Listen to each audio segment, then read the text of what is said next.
finished it off at the end there. Defense made key stop, playing at home. The crowd was tremendous, the paddle people, and from the start all the way through, I thought our fans did a great job in that sometimes they don't do as well when their offense is maintaining the ball and the clock, and they kind of get into a little bit of a funk, but they didn't do that at all. The crowd was tremendous, and especially in the second half. I thought the most important thing happened in this game was the adjustments our defensive staff made at halftime. We could not slow them down in the first half, and we made some really good adjustments at halftime and gave us a chance to win the football game. We gave up a block PAT that put us behind the 8 ball as coaches in the way we wanted to handle the game, field goals, extra points, going for 2, so on and so forth. And we can't let that happen. We have to eliminate that mistake. Our coverage was really good. Our punt coverage and our kick coverage was really good. And I thought we did a good job in the return game without looking at kickoff yards. We had about 90. They had 95. And then on punt, it was about the same, except for their punter they out-punted us a little bit. So special teams is always really important, especially when you play Kansas State. But in the end, we found a way to win. Quarterback, I thought, played really well. I thought he made good decisions. Without watching tape, I think there was 3 times that he was a little bit antsy in the pocket and didn't throw the ball as well as he should have. But overall, he attempted 55 passes and obviously hit 34 of them, had a couple 3 drops, and 1 ball was tipped for an interception. So thought he played well. Ben Grogan obviously performed. Caleb made a good snap. Reber, the holder, was our captain, special teams captain in this game. He put it down there, and Ben made it. So proud of our team. We've got a lot of work to do. We've got a long ways to go. And so I want them to embrace the moment. I want them to enjoy a win, and then we have to come back tomorrow and go to work and get ready for the next game. This was Rudolph's 3rd fourth-quarter comeback win in 8 starts. So even if he's a work in progress, a developing player, do you feel like he has uncommon poise in fourth-quarter situations?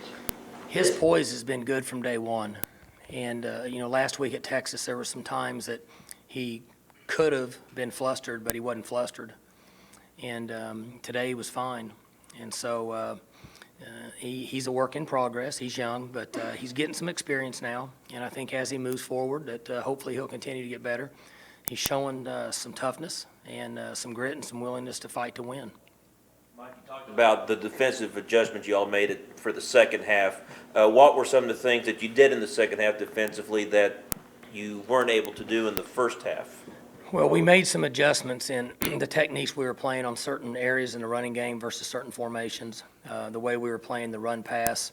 Kansas State has always had success on their show the run and dump the ball over the middle, and so we defended that very well. Maybe a little too much early, and it cost us some, so they kind of loosened it a little bit and tried to play more base in certain areas. But they made some really good adjustments. A little bit's kind of too technical to talk about, but I was really proud of them. When it was happening, I wasn't sure how it would work, but obviously it worked very well. When you decided that Carson would not go today, did you think at that time this might be a 55 throw kind of a day? We had a feeling that that we would have to throw the ball 50 times. 2 reasons. 1, playing a true freshman running back, and 2, you're playing arguably the best run defense in this league, maybe in the top 10 in the country. And so, we just didn't feel like we could beat our head against the wall. We were going to throw the football. Mike, you're pretty effective on some of your end arounds. Do you like the speed that McCleskey showed in those guys? We had like 4 of them today, and got some good yards. In fact, we rushed for 50 yards, 50 yards, and I'll bet you 30 of them were on those end arounds. So that's been good for us. One of the reasons those work is because how firm and strong they are technique-wise inside. So it gives you a little bit of chance outside. And with the players that we have, we've got some skill guys that can really turn the corner. We have to take advantage of that in our offense. What So is it about, I'm sorry. Ladies first, how about that? what is it about Ben that allows him to perform in those pressure situations like he did last week and this week? You know, Jenny, I don't know. I've never, in 30 years of being in football at this level, I've never understood kickers. And Ben just goes out and does what he does. And, you know, when a few weeks ago when he missed the extra points, he kicked him low, and I said, Ben, what are you doing? And he just kind of looks at me and said, hey, I kicked it low. Like, I know that. I watched it. We need to clean it up. And so he's just very calm, and I think he has a lot of confidence in his ability to make a play. With the talent you have at wide receiver, you need to start stressing possibly going a little bit deeper at times because it seemed to have success with that today. You know what? Their safeties were back. This was more of a conventional style defense than what we've seen over the last 6, 8, 10 games, even dating back to last year, probably 12 games. They played further back, and so you're only going to be able to run by them so much when their safeties are aligning at 12 to 14 yards. There has to be other areas where we attack them throwing the football. Did you know Cook was listed as a wide receiver on our sheet, fourth string quarterback? Did you have any feeling or have to prepare for him at all? It was a little unusual. We were aware of him, and we knew he's a runner, and I thought he did a great job, but that's the style of player that they've played with the last 5 years, right? They had the great big guys, a great player for him, Klein, who they ran the ball with, they used play action and would throw it. They had the guy last year that they ran the ball with, used play action with. So he really fits their role. So I don't know. I can't speak for them, but very similar to what they've done the last 5, 6 years on offense. Except for the 72-yard throw that got down the other sideline, is that as good of a half of big game defense as you can remember having? Yes. Like I said, I thought our coaches did a great job making adjustments and stayed calm because I wasn't calm because they've spoiled me. And when they kept going down the field and scoring, I was saying something's got to happen here. And Glenn and those guys did a great job of saying, Coach, just relax. And I said, it's hard to relax when they score every time they're touching the ball. And they made adjustments and stopped them. And we were able to take advantage of it a couple times in the second half, and you would think, okay, you need to take advantage of it more, but they're a good defense. We think they're a good defense. And so we played well as a team. We knew it was going to be a close game, just in the situation that we're in and where we were at with the inexperience at the running back position. I was very proud of Jeff. Jeff couldn't get out there and get going, and I thought Raymond Taylor ran hard. So I was really proud of those guys. They haven't had a lot of work. Some, but not a lot. But to go back to the defense, yes, in a big game to essentially make a 360 because they just went right through us. We made adjustments, stopped them. I don't know how many possessions they had, 6 in the second half. One of you guys will probably know that. So we stopped them really 5 times. Chad Leitner led you guys in tackles today, comes in and plays really well at middle linebacker. Got to be impressed with a young guy filling a role like that. Yeah, Ryan got banged up a little bit, and we didn't feel like it would be advantageous to put him back in, and so Chad comes in, and that's the advantage of what we talked about earlier about having depth and an experienced guy that's played quite a bit, and we use two groups, and comes in and plays real well. He's mature, he's smart, and runs pretty well, is pretty physical. He doesn't overreact, he thinks, so he made some good plays for us. It's one thing to have a bunch of guys have a catch or two or more at the end of a game, but it seemed like today you had more guys with big catches, really meaningful catches in the second half, didn't you? Early in the year before the season started, you guys asked me where I was really comfortable with our team, and I was comfortable with our defensive depth and our wide receivers because I feel like we have 7 or 8 guys can make plays, and the quarterback is learning to use his back as a receiver. Not as much today, but he's starting to figure it out some, and we've got a number of guys that can catch the ball and make plays. Mike, considering those weapons, the short, intermediate stuff, I think back a few years ago, the New England Patriots, they saw those short passes almost like running back handoffs almost. I mean, is that the type of thing that you feel like when the run game maybe isn't there, you've had the injuries, that those sorts of things you can really utilize? That's exactly what our thought was coming into the game. But over the last 6 or 8 years, we hadn't been very good at that. And I think that Mike and the staff have improved our offense in that area, where it looks like a more structured, organized system that we can hit those open zones. That's not something we were very good at for a long time here, so we need to continue to work and be able to move the ball in those areas. Are you real concerned about playing Kansas State after they've had an off week and extra time to prepare for you? And I think that the first 2 or 3 possessions, you would have to ask Glenn, but there were some things that they did that we really weren't prepared for, but we knew that going in, that there would be a few twists and turns, that the extra 4 practices, give or take whatever they practiced up there, would give them the opportunity.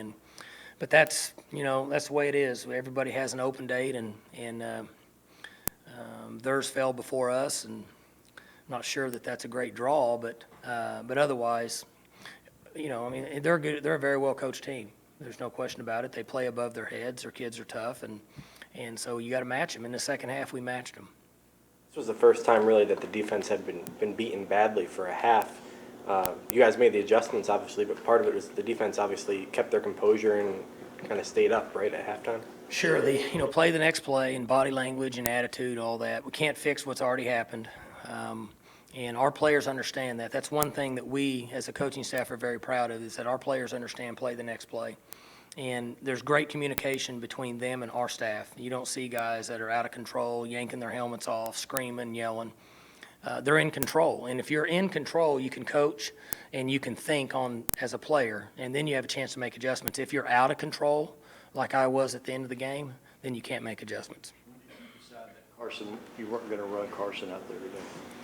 Really Thursday, probably Friday. We gave Carr most of the work on Friday.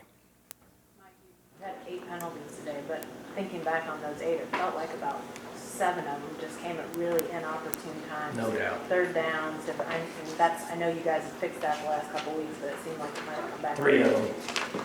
Yeah, and I'm sure Glenn will feel the same way. We had 3 calls where we had third and really long, and we had a holding and 2 pass interferences, and then we had 1 holding on a 50-yard touchdown, or not a touchdown, but ball that I think Seals went down, the 3-yard line or something, and that would have been a 50-yard throw. So we had 4 penalties that would be really close to 55 or 60 yards at not the great time for penalties. We even had one on a punt that, I think, in a legal formation that. Yeah, and that's on Disher and I, and we have to get that cleaned up. We made an adjustment.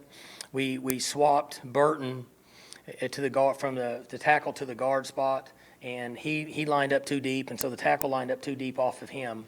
And Robbie and I need to do a better job that when we make that switch, to make sure that we get him lined up properly. His toes got to be on the heels of the center, and he hadn't been in there enough. But we made that switch based on the potential for a punt block that we felt like they may give us, and I don't have anything to do. I should be standing there watching it, and I'm over there jacking around doing something else, and I should have watched it. So we'll get Burton squared away on that. They made a good call. I thought the officials were really good, and they made a good call. He was back, and then so the tackle was too far back on a good punt, and down him on like the 24-yard line, and then the next punt wasn't any good, and then they got the ball on the 37. So I was not pleased with that, but that's on us.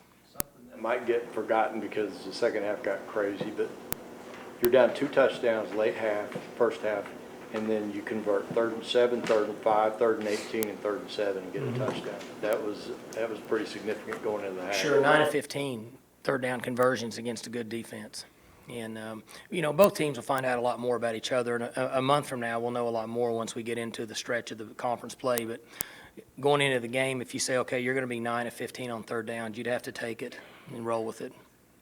You had a young quarterback come off a tough game at Texas. What did you see in Mason's, just his preparation this week in film study and practices? Did you see everything that you really wanted to see?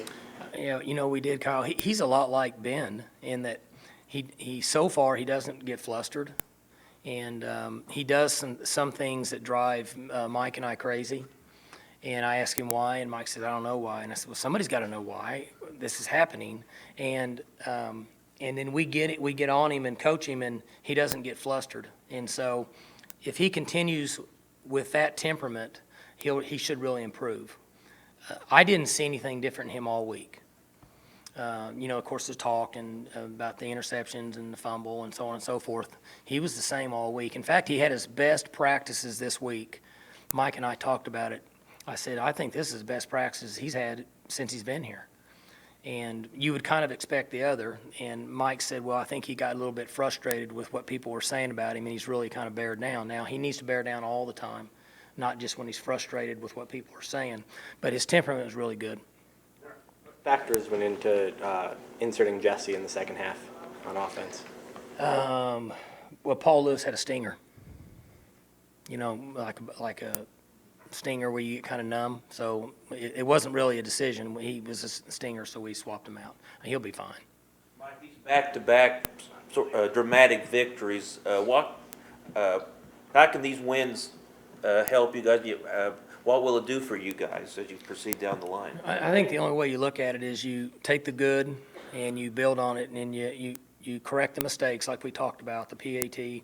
I didn't even mention the lateral that we didn't get the guy blocked on, and that was a communication issue. That was the coach's fault. It wasn't the player's fault. That was our fault, but it cost us a touchdown. And we correct those areas, but there's some benefits with the players understanding resiliency and continuing to push forward and play and find a way to win. Has to help your football team would be my guess. And I think this is the big emphasis. K-State was 4 of 5 on third downs, and the defense couldn't get off the field. And they didn't convert a third down in the second half. I don't know if that's something you'll address with the defensive players or anything. How proud are you that? We did. I addressed it with them in there, and you can ask Glenn about it, but that's what we knew that at halftime. There's two things that had to happen. One, we had to get off the field on third down. We had him in third and long, I think, 4 times, and then we had him in third and medium maybe twice, and we couldn't get off the field. Our defense has been really good in those areas, so if you just cut that in half, then you're in great shape. And sometimes that happens, that's part of the game. I don't know what to say. They get a chance to coach too, and their players make plays, but we would certainly like to do better. Mike, from what you know about their status right now, are you hopeful to get Chris and Rennie back for West Virginia? I don't think that'll be an issue. I think they'll both practice full speed on Tuesday. Your breath when Grogan ran You out see, there. I said I think. That way, leave it open and no, they'll be back. I think they'll be running on Sunday night. Grogan ran out there at the end. Not at all. Texas. No. I really wasn't. I was out of breath. Texas, I was gassed. I was out of breath. And here, I felt really good. I really did. My honest opinion is I was concerned with protection on number 95. And that was the conversation in the huddle, was to make sure that we were down, protect, stay up, head up. He's really good at grabbing and throwing you down and slicing thin and getting his hands up. Could very well be the best in the country at it. The guy that trained him, I think, is here now. And so that was our concern, was the protection. Fortunately, Ben's been good. So Throws. The only turnover was a fluke. It was a tip ball that hit a guy in the gut and stuck. Sure. So. And again, when you throw it, the old saying, when you put it in the air, if you do it enough, something's going to happen that's not favorable for you. And ball got tipped. I think their guy made a good play. I really do. Now, I think it was Seals. Was it Seals? Seals needs to extend his hands without watching on tape. And he was in here, and that guy, I think, got his hand in there and popped it up, and they made a nice play. So, their guy made a good play. But when you put it in the air 55 times, sometimes something could happen that you don't like. But I was not excited about it being down there when we were down by, 2 points? It'd been nice to kick a field goal there. So, good. Mike, you were 5 Last one. Mike, you were 5 for 5 in the red zone. What does that kind of speak to your offense and kind of how they came back from last week? Well, no question, they rallied, and it starts with Mason, and I thought our protection was better. We had 2 times. I know we threw a no-hitter, 74 missed one, and then 60 missed one, and we got sacks or early forced throws. But overall, we rallied, and the guys played well. And you have to give the assistant coaches credit. They got them back, and they coached them up, and they pushed forward, and then defensive adjustments at halftime. Okay. The efficiency of J.W. Walsh per touch. The guy gets a touchdown about every third touch. It's just mind-boggling efficiency for what you're asking him to do. The only thing I don't like about our team now is we don't get him in the game and touch the ball enough, and it's nobody's fault. It's difficult to do it, but he's a weapon and he's there. And somehow, if things get going the right way, if we'd have been in a certain situation in the end, he'd have been in there. But he's very valuable to our team in what he does. He's prepared, his attitude, and we'd just like to be able to get him in there more, and sometimes it's just hard to do. Good, thank you.